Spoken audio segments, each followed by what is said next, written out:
Hi there, today I'm going to show you some tips and tricks for using the standard and jumbo wheels from Stampin' Up. This card uses a jumbo wheel called Shop Around, and I wheeled the same color ink on the Island Indigo cardstock just for a nice tone-on-tone background. So there's two kinds of wheels. We have the jumbo and we have a standard. There's a jumbo handle for the jumbo wheel, standard handle for the standard wheel. And you can use a self-inking cartridge or you can use your ink pads to ink them up. So if you want to use a self-inking cartridge, I'm going to pop this one out really quick. It has a little cover that just slides into place to keep it covered when you're not using. So you're going to pull this off. And you can see this little part that's sticking out. You're going to hold on to that. And you're going to take your standard handle and you're just going to slide it right in. There's a little cutout here in the handle that notch will slide down into. So just use the side of your finger and you'll hear it snap into place.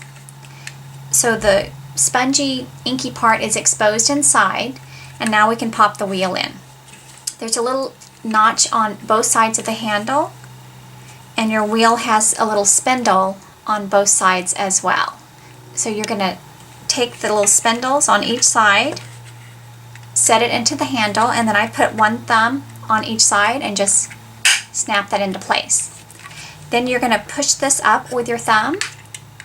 This is going to press the self-inking cartridge up against the wheel. Now when you first start, you want to prime it. So just grab some scratch paper. And I'm a pusher, so I like to push the wheel. Some people like to pull it, and that's fine. It's just you have to do one or the other. You can't alternate and go back and forth. So do it a couple of times on your scratch paper just to make sure the ink is nice and dark. And then when you go to your cardstock, you're going to start off the paper and you're going to finish off the paper. And so I'm going to set the wheel down. And I actually like to stand while I'm wheeling. So I've got the wheel set down right in front of the paper. I'm going to tilt this up just slightly. My right hand is holding the handle, and my left hand is just going to sit right on top. And I'm standing up, so I'm looking right down on top of this, so I can guide it across the paper. And I just pressed nice and firmly and slow and steady. And you see how I finished off the paper. So then I just come back here, and again I'm lining that up. And just slow and steady. And you just keep going. Now you'll notice this has a little gap between the images. So some of the wheels, depending on how the design is, you can see that little gap right there. If you don't want the gap in your design on the paper, you're going to pull that gap slightly towards you. A little, so like this is the halfway mark, just pull it a little bit closer to you. So you're actually going to place it on the paper right above the gap, and then when you start wheeling, that gap will not show. And then every time you go to your paper, just find that gap and just bring it slightly towards you. And again, just press it off the paper, hand on top, and slow and steady like a steamroller. And you'll get a nice design all the way across your paper. So when you're ready to remove the wheel and the self-inking cartridge, just pull this towards you. You can wheel any excess ink on your scratch paper just to get most of that off. And I'm just going back and forth just to get most of that ink off. So when I go to grab it, I don't get as much ink on my finger. So just give it a good snug pull. You can slide this up,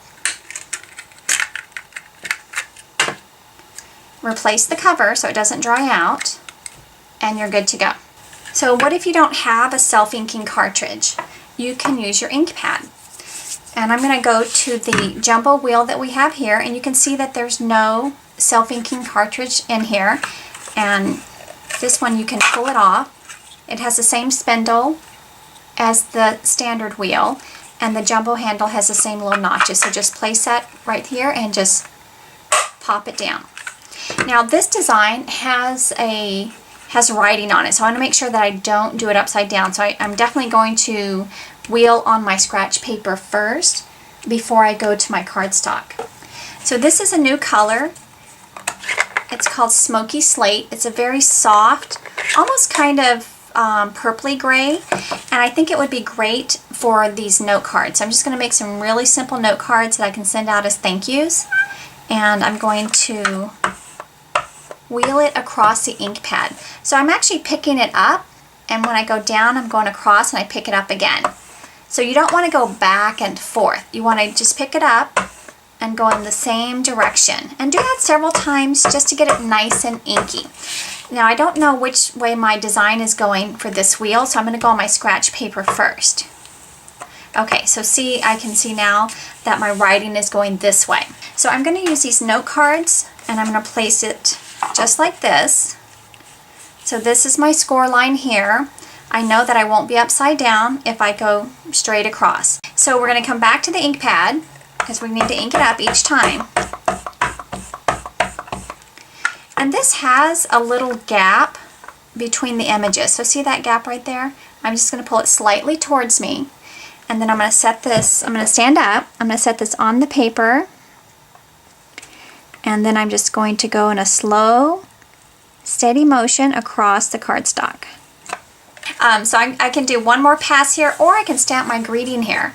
And since I did such a great job and I stamped this nice and even, I think I'm just going to stamp a greeting. You can also decorate your envelope with the wheels. So I want it to go just on this flap, and my flap is going to close like this. So I want to make sure that I line it up correctly so my words are not upside down. So remember, you just go to your ink pad, back and forth a couple of times. I like to stand while I wheel. So, find that gap and just bring that towards you a little bit. And so set that down. And I'm actually lining the edge of the wheel up to that score line of the envelope. And so I'm just going to go nice and steady. Once your stamp is on the paper, it's not going to move. Isn't that cute? So we have a really quick and easy note card with a matching envelope. And again, to clean the ink off the wheel, just go on your scratch paper and then grip it and pull it right out, and you're good to go. So I hope you enjoyed these tips for using the Stampin' Around handles and wheels. If you have any questions, you can send me an email or leave me a comment below. If you want to get a list of supplies for this card, please visit my blog at KeenanCreations.com. Thanks and have a great day.